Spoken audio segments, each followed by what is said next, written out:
3, 2, 1.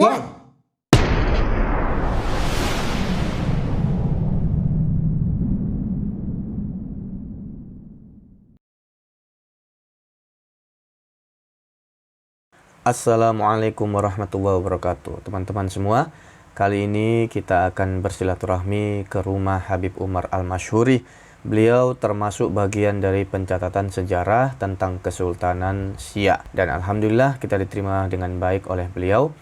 Dan kesempatan bagi kami untuk lebih banyak bertanya kepada beliau tentang sejarah Kesultanan Siak itu sendiri. Perlu kita ketahui bahwa ahli sejarah kerajaan tersebut dan keluarga telah dikumpulkan untuk menghimpun data-data yang berserakan agar mencari tahu yang mana yang valid dan mana yang tidak. Sebab kata beliau ada beberapa sejarah yang ditulis di Google itu tidak berdasarkan fakta dari sejarah itu sendiri. Sehingga dari pihak keluarga kerajaan Kesultanan Siak merasa perlu untuk memberikan fakta yang sebenarnya di dalam perjalanan Kesultanan Siak itu sendiri. Seperti contoh yang kecil, di dalam Google yaitu di Wikipedia, dituliskan bahwasanya Raja Siak yang pertama atau Raja Kecil itu lahir di Pagaruyung. Ternyata itu bukanlah fakta yang sebenarnya. Menurut beliau, Raja Kecil bukanlah lahir di Pagaruyung atau orang Pagaruyung, tetapi beliau adalah anak dari Raja Johor, yaitu Raja Mahmud Johor. Beliau dibawa ke Pagaruyung sekitar berumur 7 atau 8 tahun, guna menyelamatkan keturunan dari kerajaan Johor tersebut. Sebab ketika itu di kerajaan Johor sedang terjadi perpecahan antar keluarga. Sehingga terjadilah pembunuhan atas Sultan Mahmud oleh bendaharawan kerajaan itu sendiri. Kemudian sekitar tahun 1716, Raja Kecil datang ke Johor untuk menuntut balas atas pembunuhan ayahnya. Akhirnya Raja Kecil bisa mengambil kekuasaan di Johor. Kemudian beliau menikahi Tengku Komariah yang tak lain adalah anak dari bendaharawan yang membunuh ayah beliau. Ya, gunanya adalah untuk meredakan suasana perpecahan di antara keluarga. Tetapi ternyata Raja Kecil sebelum menikah dengan Tengku Komariah, beliau sudah menikahi seorang wanita yang berasal dari Jambi, dari kerajaan Jambi, yaitu Encik Kecil. Dari pernikahan pertamanya itulah memiliki anak yang bernama Raja Alam atau nanti akhirnya menjadi Sultan Abdul Jalil Alamuddin Shah atau Sultan keempat dari Siak. Dan dari pernikahan dengan Tengku Komariah lahirlah Raja Buang Asmara atau nanti yang akan menjadi Sultan kedua dari kerajaan Siak itu sendiri. Anak daripada Sultan Alamuddin Shah. Yang saya mau tanya, itu betul nggak sejarah yang mengatakan Raja Kecil ini dari Pagaruyung? Tidak. Sultan Abdul Jalil Rahmat Shah, anak daripada Sultan Raja Johor yang dibesarkan di Pagaruyung. Oh ya teman-teman, ada yang terlupa bahwa Raja Kecil ketika berangkat dari Pagaruyung menuju ke Johor, beliau sangat didukung penuh oleh Raja Pagaruyung. Apa buktinya? Yaitu beliau ditemani oleh Datuk Pesisir, Datuk Tanah Datar, dan Datuk 50 agar supaya bisa menghimpun masyarakat Minangkabau dalam membantu Raja Kecil mengambil kembali tahta yang ada di Johor. Dan di tahun 1717, Raja Kecil resmi dinobatkan menjadi Sultan Johor dengan sebutan Sultan Abdul Jalil Rahmat Shah. Tetapi kepemimpinan beliau di situ hanya bertahan sampai 5 tahun saja. Sebab ipar beliau, yaitu yang bernama Sulaiman, turut mengkudeta beliau di tahun 1722.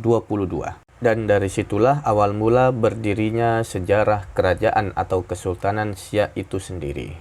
Pada tahun 1746, Raja Kecil wafat. Dan kedudukan beliau digantikan oleh anak bungsunya, yaitu dari pasangan Tengku Komariah, yang bernama Sultan Muhammad Abdul Jalil Jalaluddin Shah atau yang disebut dengan Tengku Buang Asmara. Sultan kedua Siak ini memerintah di tahun 1746 hingga 1760. Setelah Tengku Buang Asmara atau Sultan kedua Siak wafat, maka kedudukan digantikan oleh anak beliau, yaitu yang bernama Tengku Ismail atau Sultan Muhammad Abdul Jalil Jalaluddin Shah. Di masa Sultan Ismail inilah terjadi perang antara Kesultanan Siak dengan Belanda yang dikenal dengan peperangan Guntung. Dan yang perlu kita ketahui, ketika Sultan kedua dengan Sultan ketiga berkuasa, pusat pemerintahan Kesultanan Siak bukan berada di kota Siak yang saat ini biasa kita kunjungi, tetapi pusat pemerintahannya diletakkan di Mempura. Sultan Ismail hanya memerintah selama 1 tahun di Kesultanan Siak, sebab paman beliau, yaitu Sultan Alamuddin Shah, datang untuk mengambil alih tampuk kepemimpinan yang ada di Siak. Dan memang sebenarnya itu adalah hak dari Sultan Alamuddin Shah, sebab beliau adalah anak sulung dari raja kecil. Di samping itu, Sultan Ismail menjalankan amanah dari ayahnya, yaitu Sultan kedua dari Siak, agar ketika datang pamannya, maka diberikan tahta tersebut kepada pamannya. Tetapi nanti ada pembahasan lanjut bagaimana Sultan Ismail naik kembali menjadi sultan setelah sultan yang kelima. Sultan keempat Siak, yaitu Sultan Alamuddin Shah, menjabat menjadi sultan di tahun 1761 hingga 1766. Di awal inilah pusat pemerintahan kerajaan Siak dipindahkan ke Sinaplan atau di Pekanbaru.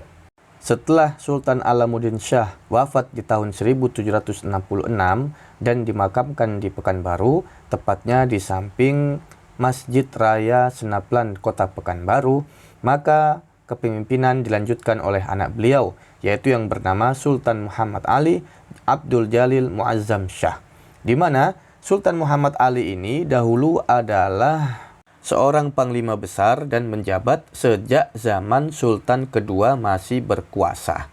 Jadi bisa kita bayangkan bagaimana pengalaman beliau di dalam memerintah dan juga pengalaman beliau di dalam peperangan melawan Belanda sendiri. Dan pada tahun 1779 datanglah Sultan Ismail yang tak lain adalah ipar dari Sultan kelima Siak. Datang Sultan Ismail untuk mengambil alih kepemimpinan Kesultanan Siak. Dan dengan jiwa kesatria dari Sultan Muhammad Ali, kepemimpinan diberikan kembali kepada Sultan Ismail yang dahulu pernah menjabat juga menjadi sultan. Maka di sini tuan-tuan sekalian, Sultan Ismail tidak ditulis kembali menjadi sultan yang keenam, sebab beliau pernah menjabat menjadi sultan yang ketiga. Dan ketika Sultan Ismail menjabat kembali, maka otomatis Sultan Muhammad Ali menjadi seorang panglima besar kembali. Kemudian pada tahun 1785, Sultan Muhammad Ali pun wafat, dimakamkan bersama dengan pemakaman ayah beliau, yaitu di pemakaman Sinaplan di samping Masjid Raya Pekanbaru. Baik teman-teman, di pertemuan selanjutnya kita akan membahas khusus tentang Sultan ke-6 hingga Sultan yang terakhir. Maka jangan sampai ketinggalan. Tunggu kami di episode selanjutnya, tetap di Arek Riau. Akhirnya, Assalamualaikum warahmatullahi wabarakatuh.